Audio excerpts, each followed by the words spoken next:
Avant d'en arriver aux règles de la coparentalité, il convient de dire d'abord ce que c'est que la coparentalité. La coparentalité est le fait par lequel deux personnes qui ne sont ni un couple, ni des conjoints de manière générale, se joignent pour accorder à un enfant l'éducation et la vie à laquelle tout enfant aura droit avec ses parents réunis.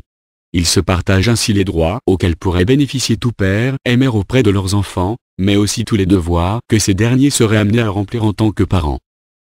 Pour vivre une coparentalité paisible et joyeuse, il est impératif que les coparents obéissent à certaines règles. Nous vous en avons énuméré 5 qui sont à nos yeux primordiales pour que tout se passe bien et que les enfants soient heureux et épanouis dans leur vie. Allez, c'est parti. Vous êtes libre de mettre un j'aime, ou encore mieux un commentaire. Je vous remercierai personnellement lors de la prochaine vidéo, et comme prévu, merci à Nelly Meouissin pour votre avis. Règle numéro 1. Choisir un coparent compatible avec vous. Avant toute chose, vous devez réfléchir et analyser très bien avec qui vous voulez vous lancer dans cette aventure. La deuxième personne qui embarquera avec vous doit être quelqu'un qui vous comprend et que vous comprenez. Quelqu'un avec qui vous avez des points communs. Une personne qui peut être à vos yeux, un ami ou une amie de confiance. Une personne qui est sérieuse et responsable. Les qualités à avoir pour faire un bon coparent sont nombreuses. En fonction de vos convictions, vous pourrez les adapter à vos propres réalités pour choisir votre associé. Règle numéro 2. Ne pas empêcher l'un des coparents de profiter des enfants. En effet, ce problème trouve de nombreux exemples concrets dans les situations de divorce. Les parents étendent leur mésentente jusqu'à ne plus permettre à l'autre ex-conjoint de voir leurs enfants à tous deux. Pour aspirer à une vie paisible, chacun des coparents doit donc éviter de commettre les mêmes erreurs que ces personnes qui sans s'en rendre compte, pourrissent l'enfance de leur enfant. Nous sommes sûrs que personne d'entre eux ne souhaiterait cela délibérément. Règle numéro 3. Une communication privilégiée entre les coparents. Toute relation, qu'elle soit amicale, amoureuse ou fraternelle, est fondée sur une bonne communication.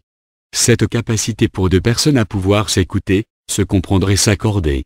Les coparents devront alors avoir une bonne communication entre eux. Sans cela, rien ne pourra non plus fonctionner, car au lieu d'être de bons parents, ils deviendront deux personnes irresponsables passant tout leur temps et consacrant toutes leurs énergies à se plaindre des décisions inadéquates de l'autre coparent. Règle numéro 4. Un respect mutuel entre les coparents. Aucun être humain ne pourra apprécier une personne qui adopte une attitude irrespectueuse à son endroit. Même les enfants attendent de leurs parents un certain respect. Il va sans dire alors que si les coparents ne se respectent pas, ne se soutiennent pas dans les initiatives qu'ils prennent pour leurs enfants, les querelles ne cesseront pas, et les enfants ne pourront s'épanouir.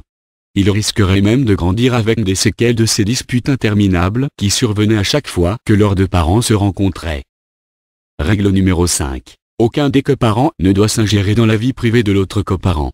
À force de rapprochement dans l'éducation et le soin mutuel accordé aux enfants, l'un des deux coparents pourra commencer à tomber réellement amoureux de l'autre, chose qui n'est pas mauvaise en soi, mais il pourrait utiliser le prétexte des enfants pour interférer dans la vie privée de l'autre coparent, lui mettre une pression incompréhensible, la santé plus encore.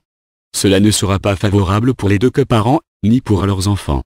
Si l'un des coparents commence à avoir des ressentiments sincères pour l'autre, il peut soit le lui dire directement, soit par des actions raisonnables et saines, essayer de faire qu'il en soit de même pour l'autre. Il faudra par exemple penser à organiser plus de rencontres en famille avec l'autre coparent.